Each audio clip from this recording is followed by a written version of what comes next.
kanti kube usizi nomunyu kubabukeli kanye nabathandi bomdlalo kaqeda isizungu ngesikhathi kudlula intandokazi.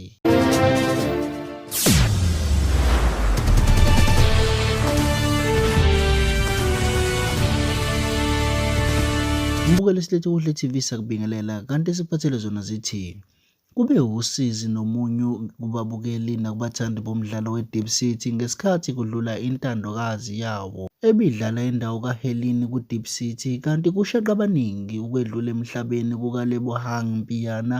Konke lokhu kuzwakala emveni kwesitatimende esikhishwe umndeni ezinkundleni zokuxhumana zithi le ntandokazi yomdlalo idlule emhlabeni emveni kokuba igule isikhashana.